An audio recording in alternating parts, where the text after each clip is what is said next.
All right, guys. Well, welcome back to the Savannah Jams Podcast. My name is Scott Siegel, the founder of Savannah Jams, where we discuss everything within the Savannah live music scene. And today we are on, I was about to say Wilmington Island. We're not. We're in Thunderbolt. Thunderbolt, yeah. Yeah, so we're at the home of Kari Greenway. Kari, thank you so much for having us over here. Yeah, you're welcome. So we have Kari, what, so I guess I always have this trouble when I introduce artists. It's like I always want to do the genres, but a lot of times I get it wrong. So with you, I've always said Americana, classic rock, pop-ish, singer-songwriter. Yeah. Okay. I do mostly classic rock and then a little bit of pop, a little tiny bit of country, and then I have a few originals. And I'm trying to build that too. So. All right. So thank you again. Thank you. And then I also have an old friend of Kari's, Mr. Cyril Durant. Hello. Kari is an old friend of Cyril's. So. Yeah. It's mutual old friendship. Yeah. We're both friends, yes. Now, see, same with you. I would say... for some reason, I wanted to say jazz first, but then you started playing with the Boondockers, and you guys were like pop rockish all over. Yeah. But then I heard you do like some Radiohead covers that were amazing, and so now this is like become a quiz for me. All of a sudden, it's like so jazz. What are you? Alternative rock, popish singer-songwriter Cyril Durant. Yeah, that kind of like umbrella like gets it all in there. Okay. Yeah. All right. So well, thank you for coming out. You can throw in some funk, some soul. Yeah. Definitely throwing some funk. Well, I don't know if you guys... I'm a big funk fan. I just told Kari I named my cat Funkenstein. Nice. Funky, yeah. And then my other two cats, Luna and then Miles Coltrane. So jazz fan. So, but yeah, like I need to get Voodoo Soup on here. It'd be cool. Or like have a big funk festival. That's what I've been trying to get to. That would be awesome. That would be cool. Right? Yeah. So... But anyway, so today's topic, unfortunately, is not about the funk, but we could talk about the funk anytime you guys want. But, so today is, I guess we were just saying, it's kind of a serious topic, but, it doesn't really have to be. But, and we were trying to figure out a name for it. So what do we say? The problem with low attendance for gigs for, well, not really Sunday, Monday, Tuesday, Wednesday. It's pretty much it can be any night of the week. Yeah. Yeah, so the problem with low attendance with gigs in Savannah, and how can we fix it? What can we do about it? Yeah. So, thank you guys for settling on this topic. And have you guys had any chance to think about it, or not? I won't be mad if I say no. I mean, I think it's I would assume. And forgive me if I'm wrong, but it's like a thought in most musicians' minds when it happens. Probably. Oh, yeah. Especially if it's a place that you play at regularly or often enough. I just meant like the last week since we... Yeah. Yes. But in general, I know you guys probably talk about it. Have we done our homework? There's only one person in the room, but... All right, so Kari, let me start with you. So, so your general thoughts about it. So...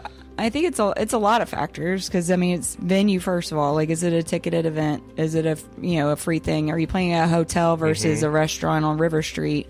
Is it time too? Like, what day is it? What events are going on around town that could be taking people away from it?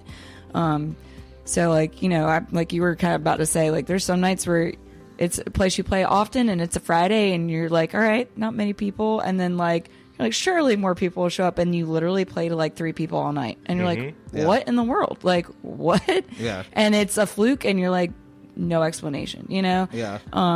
That's happened like when I played at a hotel, because it depends. Are people out at an event, or is no one in town? Yeah. And then, but then there's been like random nights where I played like on River Street, like Shrimp Factory, and I got like, it was one of the best gigs I've ever had, and it was random, and I was like, I don't. It was slow season. I don't remember when exactly, but do you remember what season it was? I think it was like, I want to say it was like in November or something, and it was starting to get slow, and I was like, oh, tonight could be hit or miss. Okay. And it ended up being like freaking awesome. Like people were coming in from out, because they heard the music, and like, I don't know, like there was just good connection vibes with people. But and then I try to use social media too. Like, I feel like such a loser with that though, because I use Facebook more than Instagram. I've asked you like 10 times, what do you do for your Instagram? And then do I do it? No, because I'm too lazy and busy. But like some people do really, really good with their social media, and I think that really helps. But that's a topic for another episode. Yeah, exactly. Is social media actually helping, or is it hurting, or is it hindering? So, what are your thoughts, Sarah? Not on the social media, on this topic. A lot of the same. I think at a certain point too, to tag on to that, it has to be mutually beneficial for the venue and the artist. When you start thinking about one, all right, what am I getting paid for this?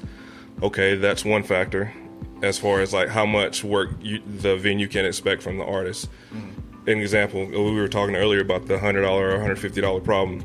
You get paid $150 for a gig, but then it's expected to some degree from the venue that you're going to bring people. But on the flip side of that, the venue's not putting anything out as far as their advertisement. Exactly. They're not posting anything on their social media. And then even if it's an established place, like people aren't always going to remember that you have music on X, Y, and Z night. Yeah. And even if they do remember that, they don't know who's playing that night because you didn't post it. Yeah. And if it's just seen by the artist, then, or if the artist is the only person promoting it, then yeah, that's so. Let's kind of, before we get into it more, let's kind of just talk about the basic fundamental problems with it. So one, it is a lot of the venues do not promote it, or or even just making going over and adding gigs to my calendar on the site. It's like they don't post it until literally like 2 hours before the gig, right? And it's like, how do you even like, if that works, I don't know, but like, how do you gain anticipation for that? So I think that's one problem. One is, my mother always hates it when I say the term, it is what it is. But I mean, is what it is? Like, is it just because it's just Sunday, Monday, Tuesday, Wednesday, even though it could be pretty much all week? Yeah. But I mean, I'm sure that's still part of the problem, is that we live in, what are we, the number 3 tourist destination in the United States, or up there, top 5 at least. Yeah. And just, I mean, we are getting the tourists coming through, and I mean, let's just face it, they're coming in mostly for the weekend. Yeah. So that's one factor. But and then another factor, like hotel bars could be tricky because, I think a lot of the idea, like I was just saying, I'm booking for the Loft, and their problem is, they are trying to get people to stay. They want people to stay in the hotel, but yet you get in the hotel, you check in, you maybe have a drink at the bar, and then you're like, all right, let's go off in the city. So that could be a problem with that. Yeah. So those are just kind of like, can you guys think of any other fundamental, just in general, problems with the topic? You know what I mean? I think location of the hotel or the venue in general, because you can be in a prime spot, but your prime spot is not so prime if you're in between 2 other bigger places. So true. Yeah. I mean, like, I played at Rail before, and it went great, but then like towards the end there was a big thing starting to happen at Social, and I was about to be drowned out anyway, and like it didn't overlap, but it could drown, because they have the outside. It didn't overlap, thank God, but like you could tell that like people started leaving because they were like, oh, this is going on, so okay, bye. It was like right next door, you know. I'm sure that could probably happen with like Wexford and B&D Burgers too. I didn't even know B&D is doing music. Yeah, I think they still are, but it's the same thing because like they're right there on the same square. And like Wexford is obviously going to get more foot traffic because it's in City Market versus just being on the outside strip of Congress there with B&D. Well, that's okay. I guess that's another fundamental aspect of it just too, is location, and then also just if you're a small, just a small mom and pop owned bar, as opposed to the Wexford, which has literally live music multiple times a day, or as opposed to the Warehouse or or Jazz, so that obviously, as opposed to, we were talking about Toasted Barrel. I know you like playing there, and you've played there as well, So, and it's a cool little place. We all love Kiani and the girls there, but it's still a hotel bar. Yeah. And it's, so. Well, and with those places too, it's like, I don't want to say like visibility, but like sometimes people don't even know those places have music. Exactly. At all. Like even at Churchill's, now that they have it on the roof, if they don't put it on the sign, people come in downstairs, they don't even know you're on the roof. So you end up being up there on the roof thinking people will be there. So you're saying it's out on the roof now, not in the dining room? Well, they tried it for a little bit, and it was starting to get cold. So there was one night where I froze my booty off up on the roof for 3 people all night. Oh, well, that's what I was going to say, too. It's seasonal. I'm sure seasonal, seasonal very is seasonal. an aspect of it. Wait, so when was that? February or something? That was... No, it was before, when it started getting cold. So it was like, you know how Savannah can be hit or miss. It could be beautiful in October or it could be freezing. Yeah. And it just happened to be like a really cold night. Really? Yeah. One of those odd November, December cold nights. Yeah.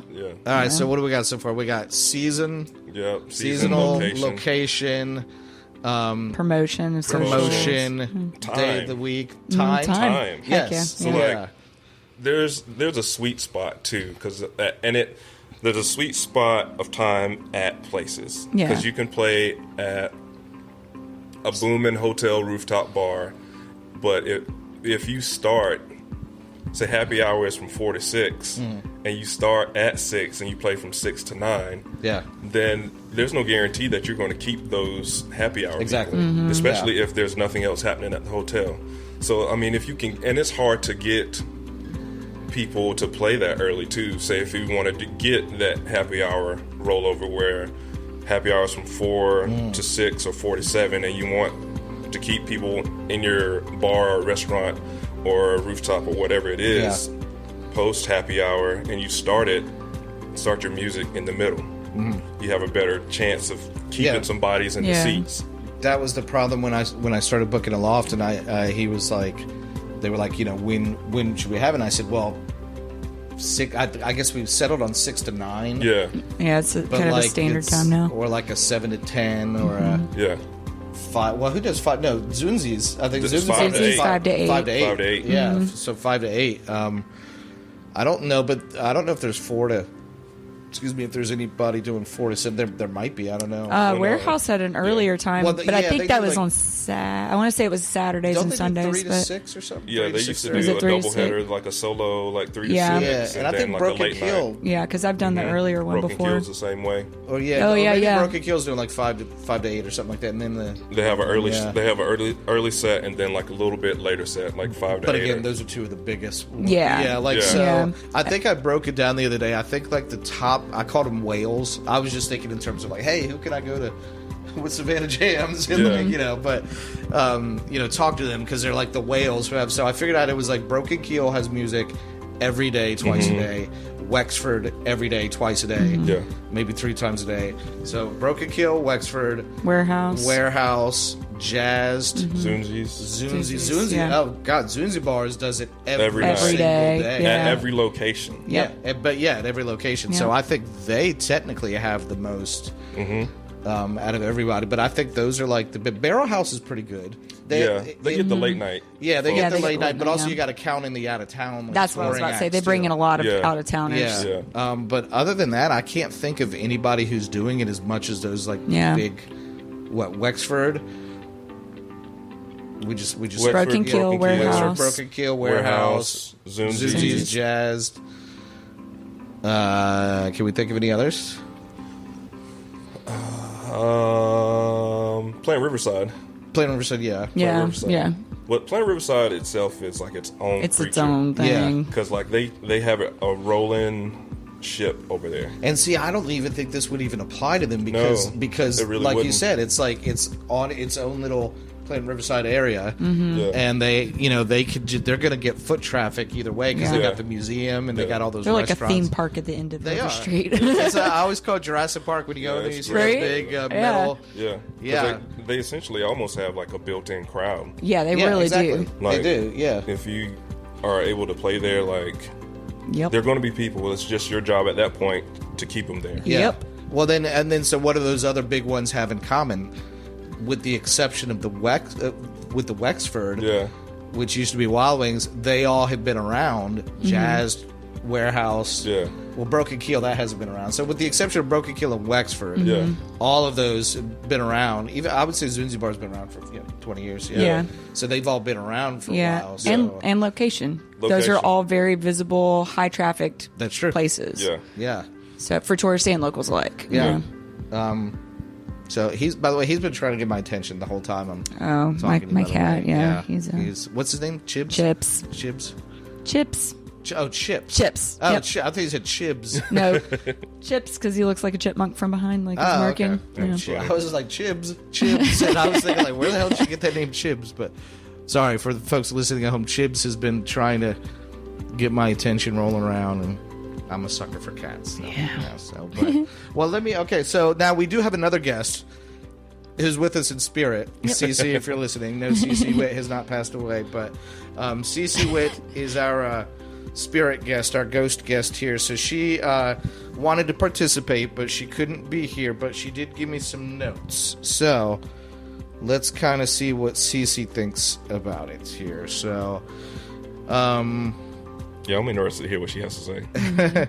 well, you said you know her well. You said you've heard of her, but you don't know her. Yeah, I've personally. talked to her via socials a few times, just about places that she's great, man. She's I love her great. voice. She's oh my family. gosh. Yeah, and what she's done with Lynn Abbott, they go out on tours. They do a heck of a lot, and just her. She's kind of like doing her own thing. A veteran like player. I consider her a veteran player, in Savannah, just because she's been working the scene for as long as just about anybody. Mm-hmm. Yeah. Yep. So she said, slow gig nights, that's a tough one. Here are my 2 cents. Okay, so fix them. So, okay. Fix them. CC, you have to fix them for us. This is CC telling us how to fix it. So, okay, so she goes, as far as finding a way for musicians to make... Oh, okay, all right. So this is good. This is what she said. Okay. So she said, as far as, when you say fix them... She's saying, do you mean like a way for musicians to make money? Do you know what I mean? Mm-hmm.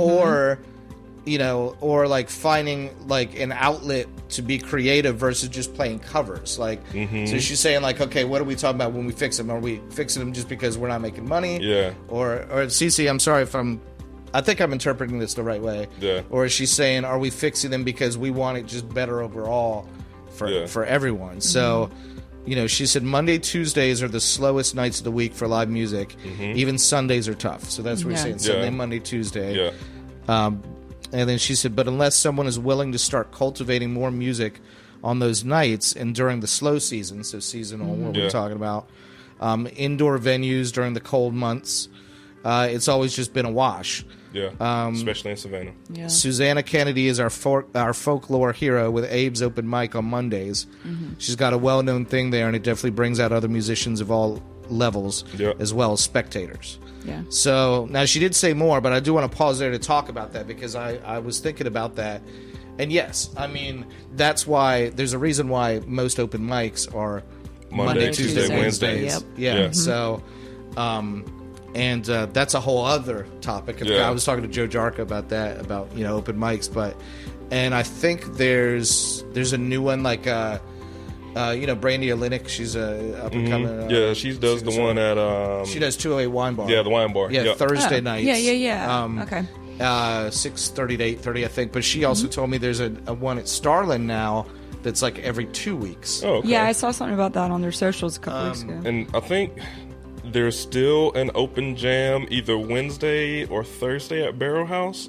Thursday. It's Thursday, Zulu. With Zulu. Okay. Yeah, okay. They've been doing that one. They're the host band, and they've been doing that one for a while. And then Flashback, out in Richmond Hill every Sunday. And then, of course, Eric had his, so Hitman has Tuesday. So, there's quite a few of them. And I think there was one, I think, Venus is a young guy. Oh, yeah. With Jacob and then I know him as Jose.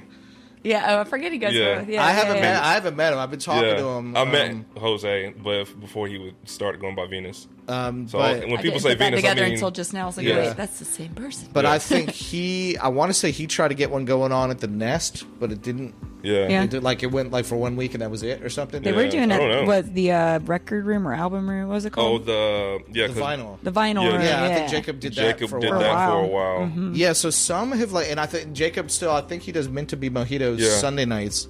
I think so. Some have come and gone. Some are still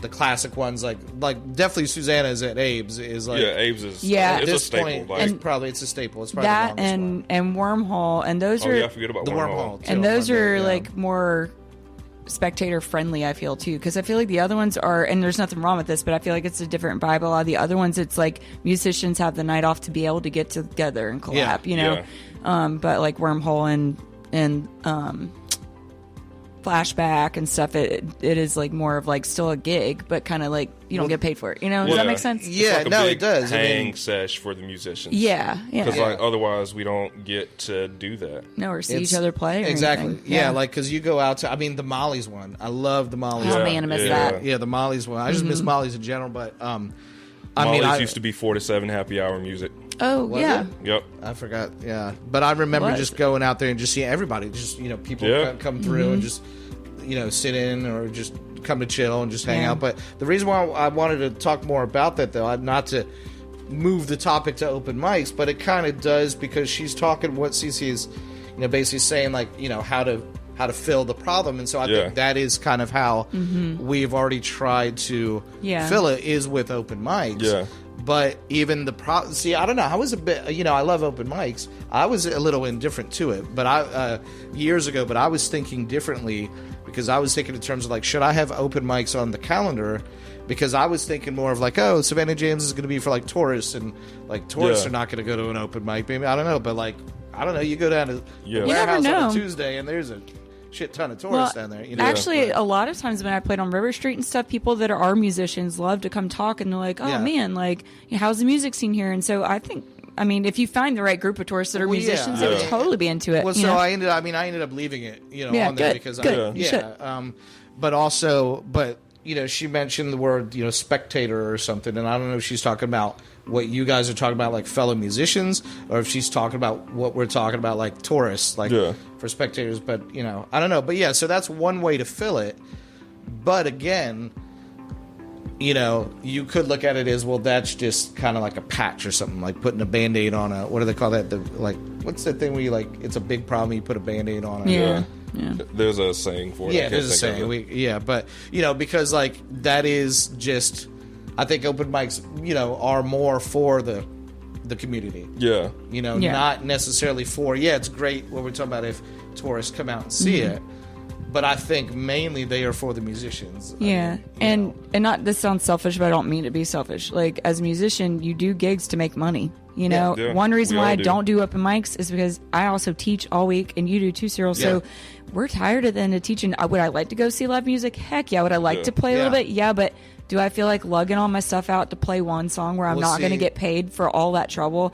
So it's like open jam is its own thing because it's not a paying gig, unless you're leading it, Well, that's what I was going to say. And don't, like, hey, why do you think I'm trying to start a podcast? I'm trying to make money. Like, right. I've been doing Savannah Jams for 7 years. I've not made 1 cent, guys. So help me out here. Like, start paying them. Like, pay them. We're human. Like, but you're right. That is the problem. Is like you're not getting paid for it. Right. Yeah. But also, I think we're all around a similar age. I think you guys are a little younger than I am, but we're not like Jacob's age. No. Or Venus, I don't know. He looks, or Jake, they look like they're in their 20s still, right, so they, maybe those musicians who are on the come up, would like go to more of like, and then I have been to a lot of open mics where it is the same crowd every week, you know what I mean? So that could be, that's why I said like a temporary patch, because like it is mainly from, the community, and if it's the same people going, then like, is it really a fix? Yeah, like, exactly, yeah. Don't get me wrong, CC, I don't want to, Yeah, no. All ideas sit around. I'm just saying that, like, so. And it's still a different thing altogether because open mics are essentially like unicorns. Like, they're going to have a built-in following. Yeah. For those people who are either a musician on an off night who wants to maybe play some original music, or just go hang if it's an open jam, or just go see other musicians doing stuff that they don't typically get to do because they're typically working. Sure. Yeah. And it's, can I build off of that? Yeah, go ahead, of course. This just made me think of too, it's like, this might just be how I see it, but like if I'm playing a gig, I tend to not like experiment as much because I don't want to mess something up and like be like, oh, well, that did not go well, whereas at open jam, it's more like encouraged, like try that thing you've been wanting to do. If you mess up, we'll keep you going, like we're here to back you up kind of thing. So, yeah. So what was another thing that CC said? She said, I never like to complain about the problems unless I have a suggestion for a solution. Yeah. So I really don't have a specific solution. She said, but the Savannah in the round. So that is Mary Dugas and the Savannah Music Collective, what they've been doing. So they had, they talked to me. Yeah, her and Stan were talking about that a couple episodes back. So they had this like a songwriter thing. Yeah. Where I think they did it when I interviewed them. They were doing it at B. Matthews. Okay. And I think Susanna Kennedy was the guest. So it's like, but they did it on like a Monday, and I think it was a Sunday or Monday, and it was like a dinner. They paired it with like a dinner, because you wouldn't think B. Matthews. I love B. Matthews, but you don't think them from music. Yeah. Yeah. Not at all. So, but they paired it with dinner, and then it was kind of like a songwriter type That's VH1 cool. storyteller type thing like that. And I think they had like a surprise. They were playing on having like Jason Bible for the next one, then like a surprise guest, I think. Yeah. But I don't know how many. And Mary and Stan, if you guys are listening and this comes out, you can make comments and let us know. But I don't know how many. I think they had done one, and they just had sold out that one. Yeah. And I want to say they've done another one. So CC's saying that could be a thing. But that also, again, that could be another thing. But also, do you guys know whatever happened to this songwriter series? Wasn't Tom Cooler was? Yeah, I don't know. Like, what happened or why they stopped. Yeah, I don't know. That's probably a question for Tom. But also I think they were the ones that they were doing at the Sentient Bean. Is that what you mean? Yes. Yeah. Yeah, they would do like 2 or 3 acts on a night, and Yeah. I mean, I never did it. I know Jacob did it, and a few other folks that had done it as well. But again, that's it's very similar to you have an event to where it's got a built-in, like there's going to be people there. Yeah. Like it's its own thing, so it facilitates that problem on a small scale. Like people are going to go to this singer-songwriter well, that's what event. I was. Yeah, I mean, I was also thinking too. Like, it was also a paid event. Yeah, that too. So like, it is filling in something, for like a part of it, but it's still a paid event, so it's still going to exclude some people who didn't pay to get in it. I don't know, but it's still started. It just started. It's growing. Hopefully it'll get better. So, and then she also mentioned we were just joking because she said Susanna's been starting a thing at a new bar on MLK. Oh yeah, is that where she's probably talking about? I asked her; she couldn't remember the new Korean thing. There's like. I feel like I don't know enough about this. I just saw if it is where I think it's in King Oliver's, where King Oliver's was going to be. Okay. Oh, where it Hawthorne's? was. No, it's like over there, close to Hawthorne. Yeah. But it was King Oliver's, but now it's turned into like a Korean fusion thing. But they're still keeping music, and they're wanting to build it up. I just read an article about it, Savannah Now or something like that online. I don't even know. That'd be cool. Every week there's a new. That was the intention of King Oliver's, to have another local live music place. They had an open mic, didn't they? They did, Jake used to host it. Yeah, Jake. Yeah, Jake hosted it. Yeah, it all not long though, right? I mean, maybe like a month or two. Yeah, it ran for a little while. The place just didn't ever become what it intended to be. Yeah. And then she also mentioned Das Box, but that closed down. I know Steve was doing that one. And so she's like, so there's been a lot of musicians cultivating a lot of little cool things. I think bringing more awareness to those and encouraging an original scene definitely would be a focus. If you're not gigging to make money, gig to liven your soul. And then it was just more of like, hey, if you need me, send me questions. But she couldn't. I was like, hey, what was that bar? And I'm okay. She couldn't remember it. But yeah, so I mean, so where we're at, so we've talked about the fundamental problems of it, seasonal time, all that stuff. I had another thought too while you were. Yeah, go ahead. Not to interrupt you. No, go ahead. As I pulled the mic away to not talking to it. Another contributing factor, which is not this factor is always going to be a problem, is who's playing on what night.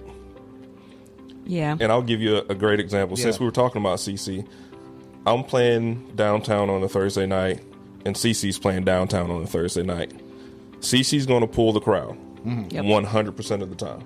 Oh, I see what you're saying. So like, and that's a great problem. Like, I love that for her, but it doesn't help me because like there are people that are just come to see me, and there are people that just come see her. But if I feel like sometimes if they have to pick one or the other, if CC has the better location, the better time, then they're going to go see CC versus coming to see me. If, say, I'm in a decent spot, but not a prime spot that's convenient to whatever. If you're out on Cohen's or something. Yeah. I say, well, I mean, but it's still not a horrible problem to have. It's not. It's a great problem to have. That means we're all working. That means, you're all working, and I think that's, that could be another whole topic in itself, the status of the Savannah music scene overall. You know?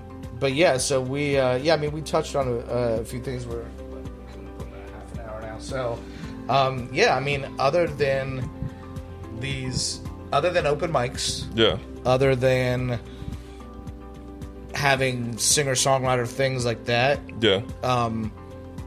is there anything else that we could do? I mean, or does it go back to like a couple episodes ago, when I said we were talking about, can Savannah become a big like music mecca, kind of like Nashville or Austin, and basically the consensus was like, no, like we don't need to.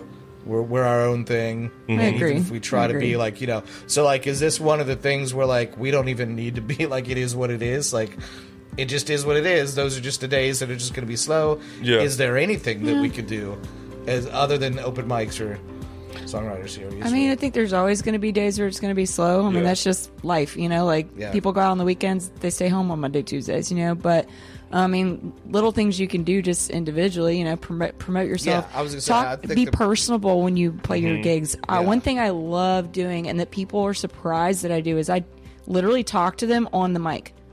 Like, I will start telling something about a song, and I'll see somebody like perk up, and I'll be like, "Hey, you, yeah, right?" And I'll literally talk to them, and they're like, "You actually talk to people?" And then during my breaks, I will go talk to them. Yeah. And when you do that, then they tend to stay more. So then they want to come back and hear you because you're like, "Oh, remember that person? They remembered me."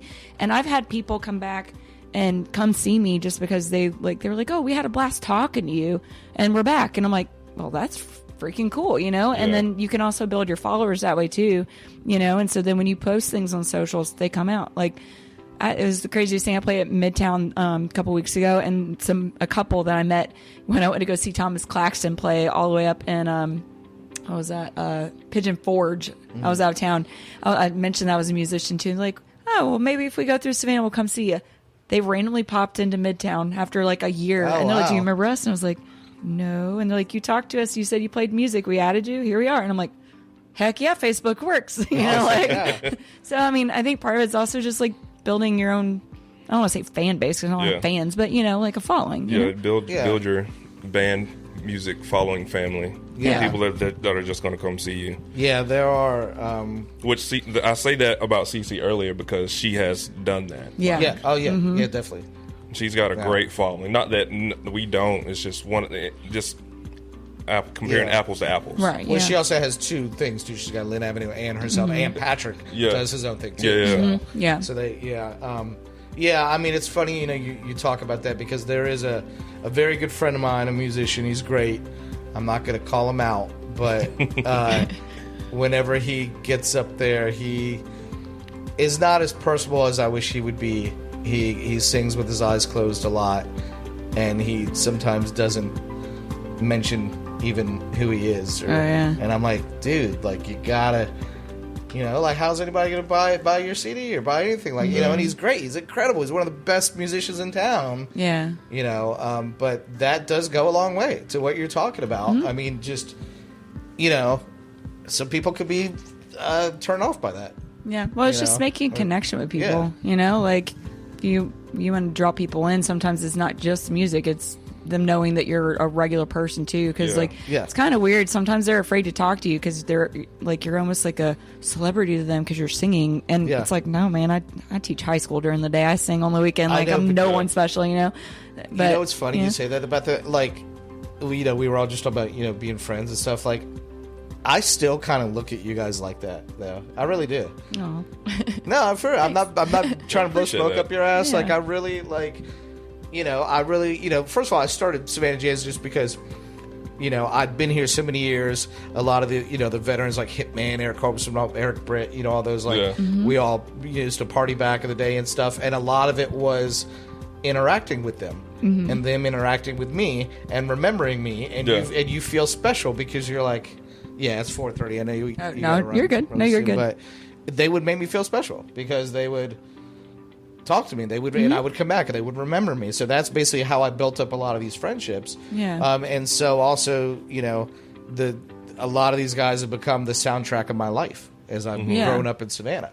So, but I still, I still kind of look at you guys like I still get nervous a little bit around you guys sometimes. Nah, dude. Because, we are pretty handsome and beautiful to look at, But yeah, so I can kind of see that. I think that's kind of natural. That's like because you are, I don't know if a position of authority is the word to use, but you are on a mic. You have a voice.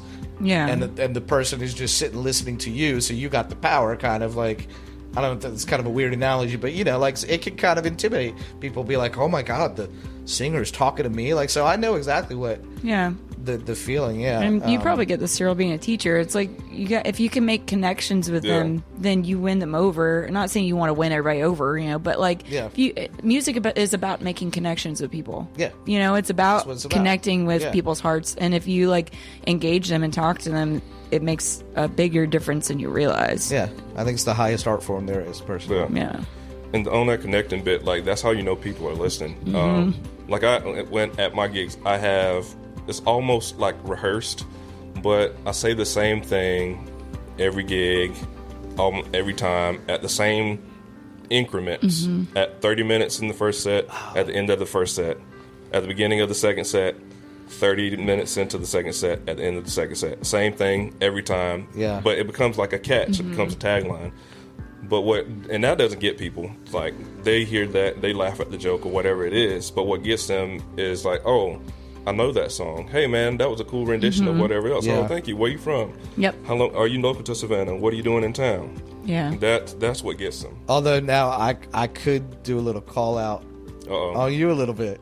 Do it right now. Do it. I don't know. It's like I say it in a loving, joking way. Do it. Let's do it. Because we mentioned Cohen's Retreat. Yeah. And the last couple weeks, I know you've played out there, and I have seen your in between set. Oh, be it non-social. Shy guy. Yeah. So I'm like, Shy you're kind of guilty of what you're talking about. Well, we all have those moments. Or is that just Cohen's? I don't know. No, there's a whole story or reel dedicated to Shy Guy, like my alter ego, the guy who's kind of awkward and sits at the end of the bar and doesn't really talk.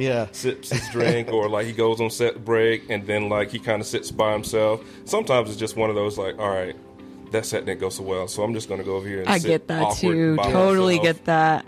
Yeah. But no, that's a fraction. That's a window. Yeah. Into, that was just a perfect. I was like, I was like, would he be mad if I mentioned this? Absolutely but it not. goes with exactly what we're talking absolutely about. Not. There's nights where I've been in exactly that same mind frame, because either I've been around kids all day, or I'm just tired, or I'm just like you said, you do a song and you're like, oh man, what was that? And you're just self-criticizing. Yeah. But it's you can go from that to just talking, two personalities. Yeah. Well, also I'm sure since you guys do work full, there's just times where you're just like, oh God, I just need to get out of take my mind away from everybody. Sometimes you just need the silence.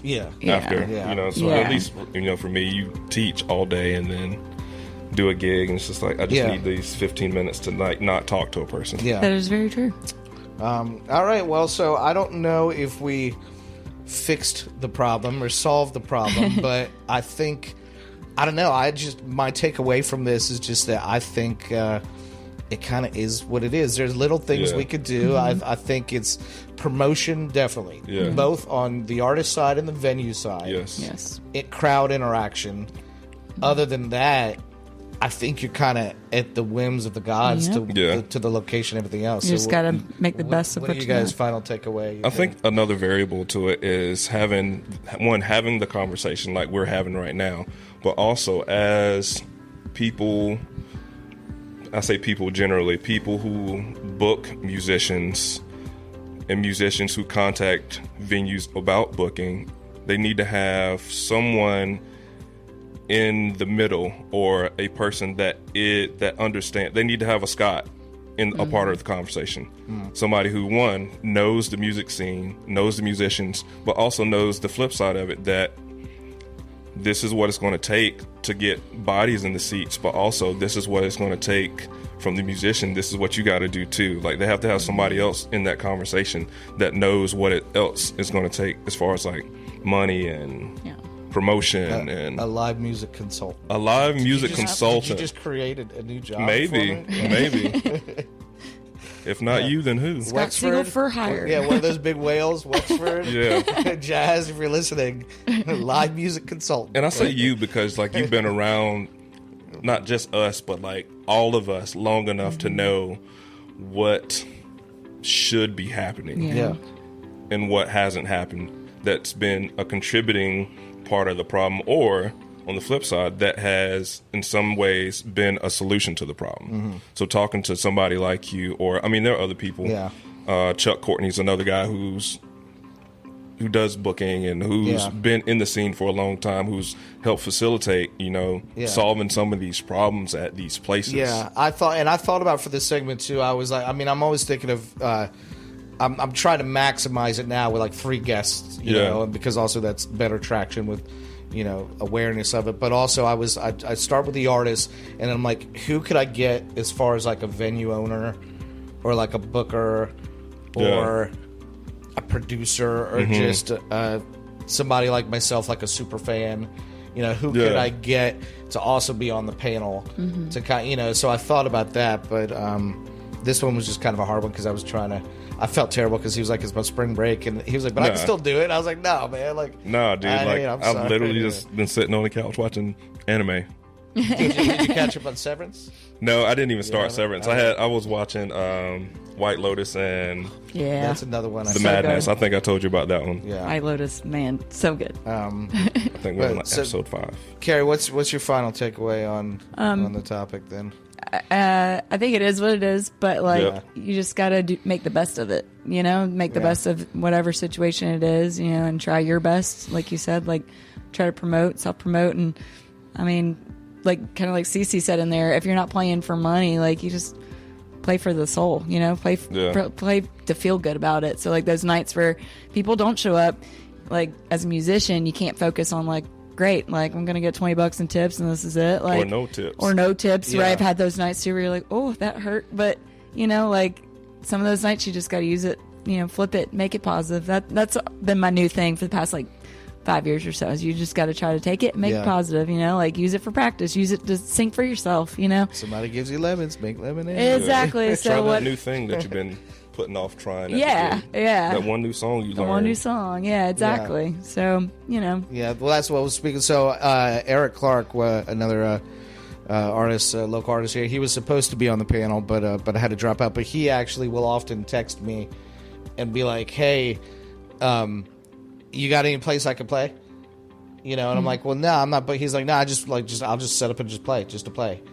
And like I was like, wow, like that was like impressive that like he would do that. And then like there's actually a couple other people that I know that, not a lot of them, but like a handful that like do that, and kind of like I'm like, wow, like musicians actually do that. Like they don't, just sometimes to like you just got to do it to get for the yourself. experience and like for yourself to do that. I was like, that's impressive. That's dedication. And that's a solution. Take a gig to like not play for money and just play for yourself. Yeah.